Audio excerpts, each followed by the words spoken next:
E o padre, dentro do seu sermão, ele disse, diante da congregação: meus irmãos, eis que eu quero vos trazer uma verdade de Deus, a qual eu fui iluminado e conheci.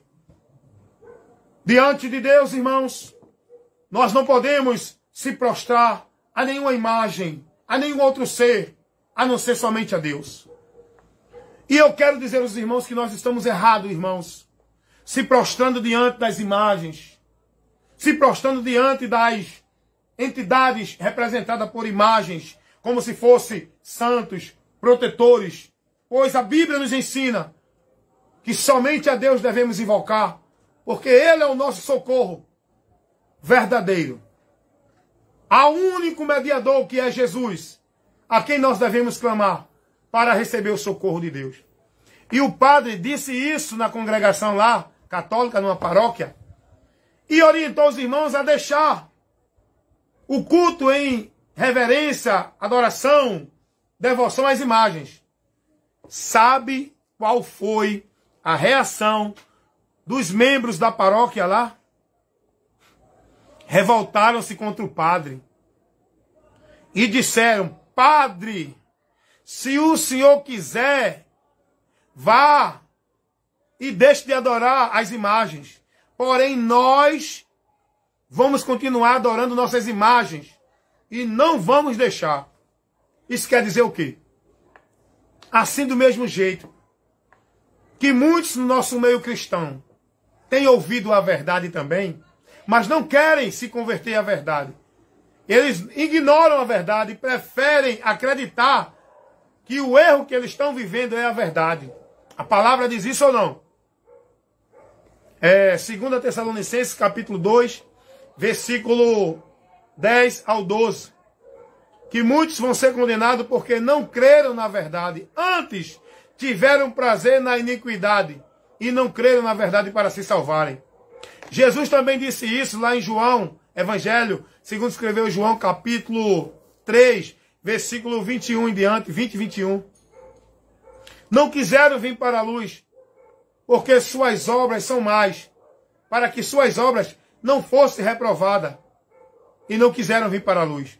Então, hoje, meu irmão, nós estamos ensinando o povo, orientando, não sou eu não, é o Espírito de Deus usando a mim, usando o irmão Fredson Amorim, usando outros irmãos que estão aí pregando o verdadeiro evangelho, corrigindo, repreendendo, instruindo aí a igreja do Senhor, mas a maioria dos irmãos não vão querer ouvir, porque eles vão insistir em continuar no seu erro e fazer desse erro verdade, porque eles não estão dispostos a mudar, porque eles não querem desconforto, eles não querem ser contrariados, eles querem viver naquilo que lhe convém, eles querem acreditar naquilo que é satisfatório a eles querem viver na liberdade deles, não se negando, mas sendo satisfeito, sendo massageado o seu ego, recebendo a palavra de incentivo.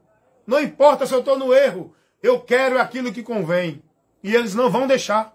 Irmãos, estamos aí ensinando o povo. Gente, sai desse caminho, sai desse ritual, sai desses cultos, sai desse ajuntamento, onde vocês se reúnem para viver campanha, viver pacto, viver voto, participar de marcha, participar de monte, subir monte, fazer esses rituais para alcançar bênção, presença, poder de Deus, se encher de Deus. Sai disso. O povo não dá ouvido, meu irmão.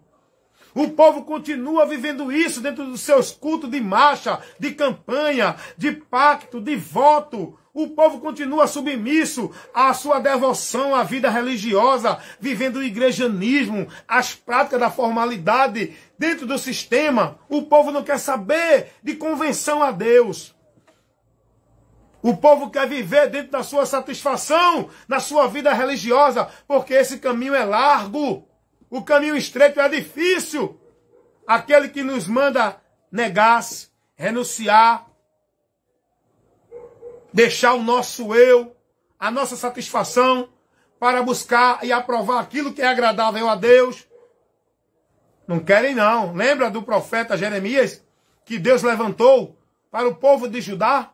Jeremias 7, dá uma lidinha lá, que você vai ver esse contexto do que eu estou falando aqui.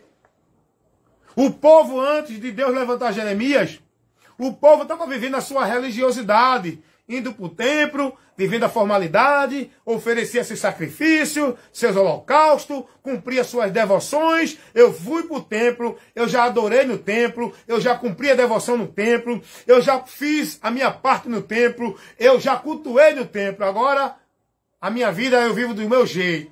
Eu não quero saber de compromisso com Deus. Eu já cumpri minhas 2 horas de culto. Aí Deus usa o profeta. Porque naquele tempo, tinha profeta, mas falsos profetas, que estavam profetizando o que o povo queria ouvir, massageando o ego do povo, levando mentira para o povo. Enquanto o povo estava numa vida de maldição, de juízo de Deus, os falsos profetas diziam, olha, Deus vai dar vitória, Deus vai dar bênção, Deus é contigo, Deus assinou o papel, Deus mandou providência. Estava assim no período de Jeremias, os falsos profetas. Eu pergunto, irmão, hoje se encontra assim ou não a igreja do Senhor? O povo vivendo a formalidade dentro da igreja. Não, vou para a igreja, oferecer o meu culto, vou adorar a Deus, vou fazer o meu sacrifício, vou viver a campanha, vou pagar meu voto, vou viver a minha formalidade, vou cumprir minha hora de culto. E lá os profetas estão lá dentro das igrejas. Sabe onde é que estão os falsos profetas? Não estão na rua não, estão dentro das igrejas. Nos púlpitos. Está lá os falsos profetas, pregando o povo lá, olha, Deus é contigo, olha, Deus mandou te dizer que recebe a bênção dele, abre a mão, recebe a vitória, olha, Deus está dizendo a ti que nesta noite é contigo, que está tomando providência, que está enviando socorro e etc. O povo tudo em pecado, a congregação toda no anátema, distante de Deus, sem entendimento de Deus, e os profetas estão lá profetizando bênção e paz. Aí Deus levanta o profeta Jeremias. Aí vem Jeremias agora, no meio dessa congregação do povo judeu, e traz uma mensagem que não é satisfatória, que não é doce, que não é confortável. O povo ouvindo tudo que queria, vem Jeremias. Olha, Deus está mandando juízo, cativeiro, peste, enfermidade. Aí o povo disse, não, esse profeta aí, nós não queremos ouvir não. Vai para lá, profeta, sai, nós não queremos ouvir. Por isso que Deus, quando levantou Jeremias para tal função, Deus disse a ele, olha, esse povo que tu vai pregar, que é o meu povo, o povo de Judá, o povo de Deus, eles vão pelejar contra ti, Jeremias. Eles não vão aceitar a tua palavra, a minha palavra que vai ser levada por ti. Eles vão pelejar contra ti. Aí Deus diz a Jeremias, mas não tenha medo, porque eles pelejarão contra ti, Jeremias, mas não prevalecerão, porque eu que te envio sou contigo, Jeremias. Prega a minha palavra, que ouçam ou que deixem de ouvir, que creiam ou que deixem de crer. Foi o que Deus disse a Jeremias. O que eu estou falando é bíblico, dentro desse princípio bíblico. Não estou aqui com conversa da minha mente. Hoje está mesmo assim. Se levantam na igreja um pregador do evangelho, porque hoje não é profeta para cumprir o ofício de profeta do Velho Testamento, não. Deus não tem mais esse ofício usando profeta desse ofício, não. Hoje, no período da graça, da igreja, Deus levanta pregadores, profetas, pastores, evangelistas, para ministrar a palavra. Não é para estar dizendo, olha, Deus está assim, eis que eu sou Deus. Não, isso era no Velho Testamento, aonde estava ainda se revelando os propósitos de Deus. As profecias de Deus já foram reveladas. O canon está fechado. Hoje, nós, como pregadores, a nossa obrigação é de transmitir a profecia escrita de Deus que já está revelada para a igreja. Não é trazer revelação, profecia, dizendo eu sou Deus. Olha, a maior mentira dentro da igreja é quando se levanta algum homem que diz que é profeta, que está falando em nome de Deus, que usa esse termo. Eis que eu sou Deus, nessa noite eu te digo, homem, mentiroso. Só acredita nisso que não conhece a verdade, irmão. Nós não estamos mais nessa dispensação, não. Ah, mas Deus é do mesmo jeito, trabalha como quer. Deus é o mesmo. É, mas o período dele trabalhar é diferente. Nós não estamos mais na lei. Estamos em outra dispensação. O que Deus pede não é mais o que pedia na lei. Deu para entender? Você tem que estudar isso, tem que aprender isso. Então, o que eu quero dizer a você é isso. Hoje o povo vive a formalidade religiosa. Casa do Senhor, vou adorar a Deus, vou para a casa do pai, casa de papai, vou para a casa do Senhor. Como o povo de Judá estava dizendo. Mas não é isso que Deus quer. Deus corrigiu o povo. Deus advertiu o povo dizendo: vocês ficam dizendo templo do Senhor, templo do Senhor, templo do Senhor. Oferece seus cultos, seus rituais, seus sacrifícios e holocaustos. Mas não foi isso que eu pedi aos vossos pais, quando vos tirei da terra do Egito.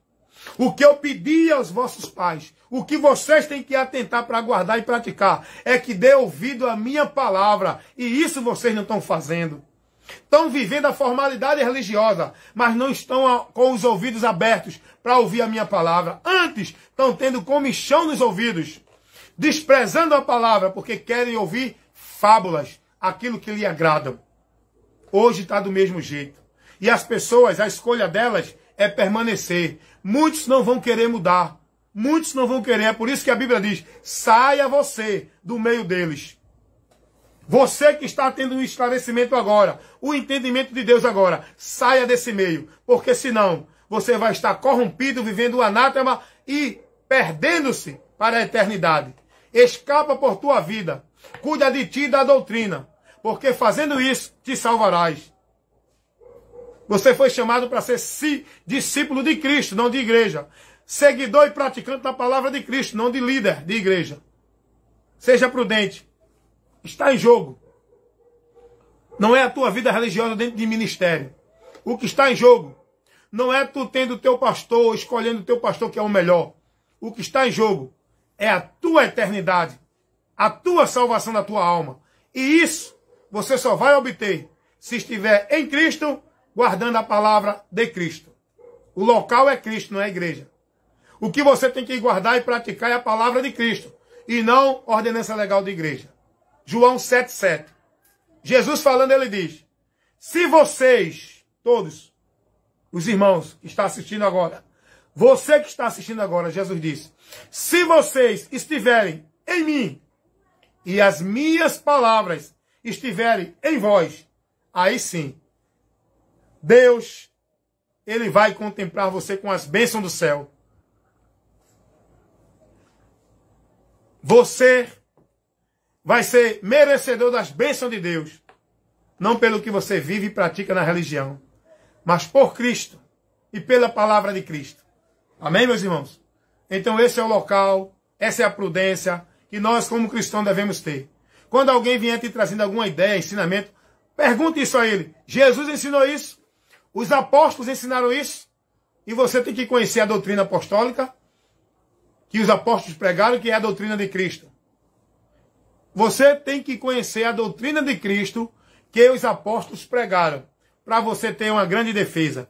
Porque os apóstolos escreveram as cartas apostólicas justamente para isso. Para preservar a igreja, instruir a igreja, proteger a igreja, preparar a igreja para que possa se defender dos falsos profetas, dos enganadores, dos homens avarentos, cobiçosos, que vêm até vós como ovelha, mas são lobos, como pastores, mas são cães gulosos. Então tenha cuidado e tenha prudência, porque o que está em jogo aqui, para que você esteja prudente e vivendo a fé e não ser reprovado por essa fé, eu acho interessante que Paulo diz aos irmãos em Coríntios, na sua segunda carta, no capítulo 13, versículo 8, ele orienta os irmãos a se examinar a si mesmo, para ver se permanecem ainda na fé, ou se já não foram reprovados. Você tem que se examinar, para ver se você ainda está na fé, na doutrina, no ensinamento, na direção de Deus, seguindo a Cristo. Ou se já não foste reprovado. Porque o final da nossa fé, a nossa perseverança em guardar a palavra de Cristo e andar na doutrina dele, o final da nossa fé é aquilo que Pedro disse na sua primeira carta, capítulo 1, versículo 9. Alcançando o fim da vossa fé, a salvação da vossa alma. Porém, meu irmão, seja prudente. Se alguém vem ter convosco e não traz a doutrina de Cristo, não receba. Seja quem for, se alguém, seja prudente e cuide de ti e da doutrina.